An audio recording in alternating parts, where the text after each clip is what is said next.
Hi everyone, I'm Sarah Rising. I want to welcome you back to the Godot community. If you are here, hopefully you're looking for the Elementary Art PLC. We are here to share ideas and learn and grow with each other across the state of Georgia. As you know, oftentimes we are the single art educator at our school, so a place like this is a great place to start to learn from each other and share ideas. If you are new, thanks for coming. If you are returning, thanks for coming back. I want to remind you, just as a quick blurb, to subscribe to these platforms so that when things are updated that you don't miss any of the excitement that's going on. All right, as I said, this is episode 5, part 2. Part 1, I shared ways that we can set up the tables and divvy up the clay. This is going to be directed towards 3rd through 5th grade. This is what I have found to be a one-day lesson. It's one day for the kids, but our prep work takes more than a day, as we all know. And as I mentioned before, our schedules are varied, so I've tried to design this generally as a way that you can use it and hopefully see that this can work in a day. So what you'll find is a process video that takes you through the steps in how to do this. It doesn't have the lesson and it doesn't have the objectives and everything within that, but hopefully this will convince you that clay really is doable in just one class period. So it's a clay tray lesson that we use stamps, and the materials and the processes are included in the short video. So I am going to take you to the video and I will meet you back here and we'll wrap up. Hi, here is the lesson for the 5x7 slab trinket trays. And you can see here, these are not glazed yet. They are fresh out of the kiln, but they've been impressed with, and I'll go over everything you need for that. And there's another one. This is a student example. You can see how that one's been glazed. I also want to show you, just for reference, just to keep on hand, this is a good one to show the kids when you get ready to do, if you're doing glazing, when it's not coated all the way and when it is coated all the way. The difference is you can see how pieces have been missed, and that's how that turns out. So this lesson is just a quick demo on how to do these little trinket trays. Now you have the option to pre-cut the slabs depending on your time, or you can have your students cut the slabs. I'm going to show you the version where the students are cutting the slab, but in addition to the materials I had referenced in the setup video. So the setup video, part 1, shows you all the things you need for this. In addition to that, you can use these I've got these texture tools. Really anything you find can be used for that. You can, these little doilies work nicely as well to imprint into the clay. You can find these at your discount stores. And then you're going to want, I'm doing 5x7, but I'm using a 5x7 template. So I'm going to show you how we set that up for this project. What I'm going to do is I'm going to set up my guides to be about 5x7 to start with, just so I can get that length. And then you get the clay out of the bag, and I like to just take the clay and have the kids, as I showed you in part 1, tap out the clay, start it off in this rectangle shape, and then just kind of pat it out, smash it out. The thinner it is, the easier it's going to be for them to roll this out, and then just pop it here in the guide, in between the guide, sorry about that. And then you're just going to take your rolling pin, and I like them to use the rolling pin with the hand on the top like this. It just helps put more pressure than holding it with your hand. So again, rolling pin works. You can see my rolling pin's kind of dirty and it has gook on it, but and the little PVC tool works. So you're going to want to roll this out so that it fills up the space, and I'll come back and show you what that looks like. All right, after you've rolled out your piece, check and see that this fits in the middle here like this, and it does. And the next thing that you want to do is smooth out either with one of your tools like this, or a credit card.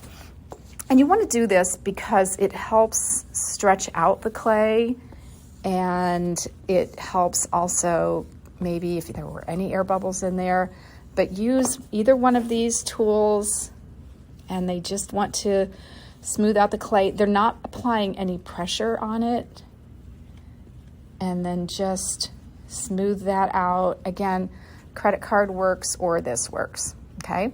Once that part's done, lay your tracer on here, and if you've done this before, you know that sometimes the kids have a hard time, so you may have to go in here and help them. But then just have them hold down the tracer and cut along here and cut out that piece until it's done. What I like about measuring out the clay is you don't have a ton left over, and what they can do with the leftover is they can roll it out into a circle and maybe make one more. So simply roll this out in a circle, pat it out, and then I'll show you how they can end up with whatever's left to make another piece. All right, so you end up with another, you can just take that scrap so you don't have to reclaim it. And same thing, smooth it out with your tool so that you get all those bumps out. Don't worry about these lines, that's all gonna be covered by the glaze. All right, once you have these two pieces, now I am gonna say, my clay today is super, super wet. So I just took it out of the bag and rolled it. It didn't sit at all. You'll notice that the clay starts to get a little misshapen. So what you can do is just take the edge here and then just knock it back with your piece. But it's a good idea. I've got a brand new bag of clay. Just make sure it's not so squishy. All right. The next thing you can do is create your imprints in it. You can set the doily right on top. I'll do this one first. And you simply use your rolling pin or your other tool. And you don't want to roll really, really hard. You just want to leave an imprint. And you can use your hands and make sure that's all embedded in there. And you can take a peek and see just how much you've got on that. So that piece there, I'm pleased with that. That has a nice texture to it. So I'll just set that one aside. And then for this piece, I have these super nice rollers, and I'm just gonna go right down this side with it, setting it down, giving it a little rock, pressing it on, and you'll see that that's trying to come up with it. And then just, again, my clay's super wet today. Just going to pull that off.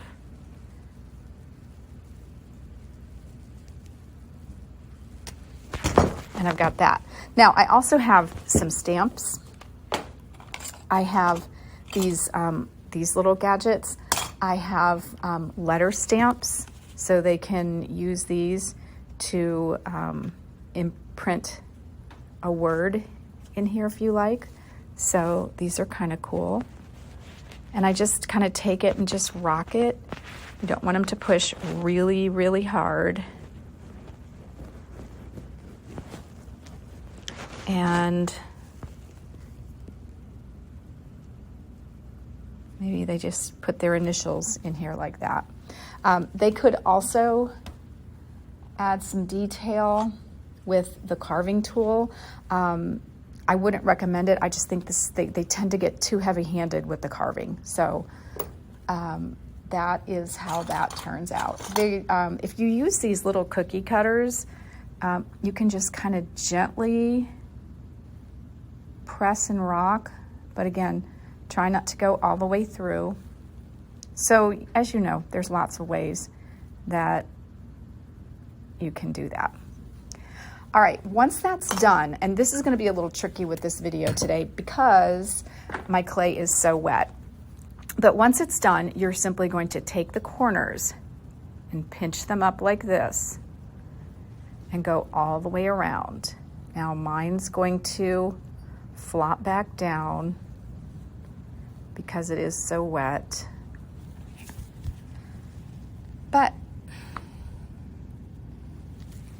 And they don't need to do any slipping, no joining is necessary for this. But they're just going to bring all of this up all the way around until it stands. And then what you want to do is after it stands there, the clay is built, it's done, let it dry to leather hard. All right, once it's leather hard, you're going to go in, and here's my other example, and you're gonna go in and you're gonna smooth out the edges. If I do it now, it's not going to retain its shape. So I'm not gonna do anything more with this. You're just gonna put this on the shelf and let it dry. Once it's dry, you'll just go in with damp fingers and just kind of smooth down your edges. These get really sharp. This is another example of a piece that was not smoothed out, and you can see how sharp these are. I had this piece made as an example of what it looks like when you don't smooth it out. So that's the logic behind smoothing out your edges. So make sure you do that. And then you can also, right now mine is very wet, but you can just go on the back and write your name. I would suggest doing this for your kids, or you can use the stamps and then stamp in their initials. So that's a handy dandy, really sweet little piece.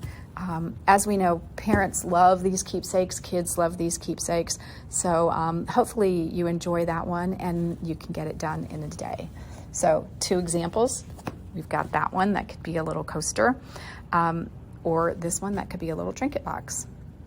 If you wanted to turn this into a hanging, of course, you can take your little handy dandy tool and create a little opening like that, and then smooth out your edges, and then that can become a hanging.